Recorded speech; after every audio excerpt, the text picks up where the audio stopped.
네, 국내 코로나19 유행은 감소세를 이어가고 있는데 설 연휴 확산 우려도 크지 않다는 분석입니다. 방역당국은 내일 실내 마스크 조정 시기를 발표하는데 오는 30일부터 벗을 수 있을 것으로 보입니다. 신윤정 기자입니다.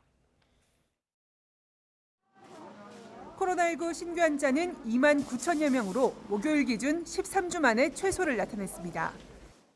1주 전과 비교하면 1만 4천여 명, 2주 전보다는 3만 4천여 명 줄며 뚜렷한 감소세를 나타내고 있습니다. 정부는 설 연휴 모임과 이동량이 크게 늘면서 확진자가 늘 수 있다고 보고 특별 방역 대책을 마련해 운영하기로 했습니다. 고속도로 휴게소 내 방역 인력 2천여 명을 추가로 배치하고 휴게소 혼잡 정보를 사전에 제공하는 등 코로나19로부터 안전하고 편리한 귀성 귀경길이 되도록 노력을 하겠습니다.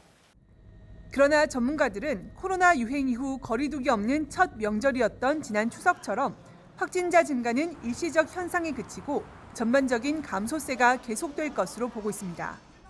전체 국민의 70% 정도가 감염을 통해서 추가적으로 면역이 증진된 상황이고 지금의 유행도 정점을 지나서 감소하고 있는 상황이기 때문에 전 이 추세가 반전될 정도로의 변환이 있을 것이라고 보지 않습니다. 해외여행 가는 사람이 늘면서 변이 유입도 늘 수 있지만 변화의 폭이 크지 않고 복합 면역을 가진 사람이 많아 우려할 수준은 아닐 거란 전망입니다. 이에 따라 방역당국은 중대본 최종 논의를 거쳐 실내 마스크 조정 시점을 발표하는데 설 연휴 이후 첫 월요일인 30일 0시부터가 될 가능성이 큽니다. 저희 정부 내에서 또다시 세부 검토를 좀 하고 1월 20일에 중대본에서 안건으로 논의를 해서 그날 결정되는 대로 발표해 드릴 예정입니다. 다만 정부는 중국의 최대 명절, 춘제 기간 대규모 인구 이동으로 유행이 퍼질 수 있다고 보고 춘제 이후 영향을 지속적으로 살피기로 했습니다.